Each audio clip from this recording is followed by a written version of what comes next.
mga katrops, alam nyo ba, more than 2 hours na kami naghihintay dito sa kwarto. Kasi may isosurpresa kami mga nag-anniversary friends namin. What? Hindi nila alam na nakalabas na siya sa ospital. Isosurprise namin sila. Ang alam nila, bukas pa kami lalabas after ng anniversary nila. Pero ang hindi nila alam, nandito na kami. Oh no! Kaya hinintay na namin yung isang tropa namin na papunta na daw bago kami bumaba doon sa baba. Kaya abangan nyo yan. Kanina pa naghihintay yung ibang tropa. Yung ibang tropa, kanina 4 nandito na. At yung iba, mga 6, ganyan, nandyan na. Yung iba hinihintay pa namin. At kanina pa rin kami dito sa kwarto. Hindi nila alam na nandito na kami. Ang alam kasi nilang lahat, pwera kay Bes, na nasa ospital pa kami. Pero ayun na yung pasyente natin, nakalabas na. Woo! Happy anniversary sa inyo, Nikki and D. More love. Hintayin nyo kami dyan. Bali, ayan po mga katrops. Kompleto na. Inaayos na lang po doon sa baba bago po kami bababa.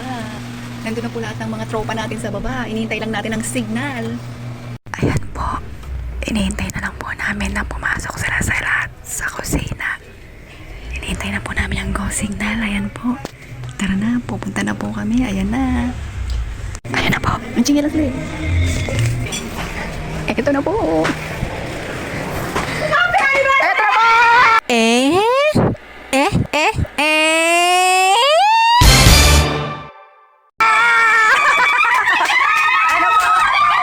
Muntik na pong magiba yung bahay dyan nilang Kuya Robert sa kakatalon nila.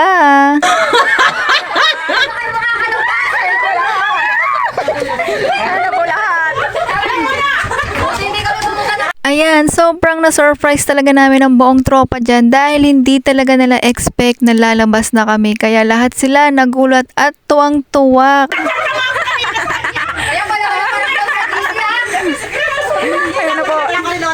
At ayan po ang handa.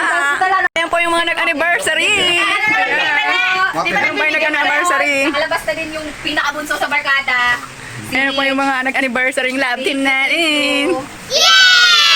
Yay! Ayan po yung mga pagkain natin. Tara, kainan na.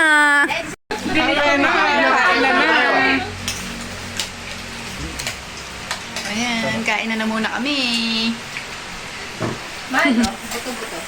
Kain muna. Ayan po yung mga tropa. Pagkatapos kumain, nagbabanding na lang, kwento-kwentuhan sa mga past na nangyari sa amin sa ospital at sa mga bagay-bagay na nangyari din sa kanila. Pero ganun pa man, nagpapasalamat po kami sa lahat ng mga naitulong ng tropa, nagbigay at naghatid ng mga pagkain doon sa ospital. Salamat po sa lahat ng tropang gala. Kahit anuman pagsubok at problemang pinagdadaanan ng tropa, nandyan pa rin tayo at nagtutulungan, nagdadamayan sa oras ng kailangan. Kaya mga tropang gala, ingat po tayong lahat palagi sa mga kanya-kanya nating lakad or kung anuman ang ibang may lakad. Kaya muli mga tropa, nagpapasalamat po ako sa inyong lahat. Kaya kung anuman ang nabuo nating tropa, panatilihing nating buo at matatag. Kung anuman ang pagsubok na daraanan natin, pag-usapan natin ng maayos. Kaya maraming salamat po uli. Ingat po tayong lahat. God bless. Hanggang dito na lang po. Bye-bye.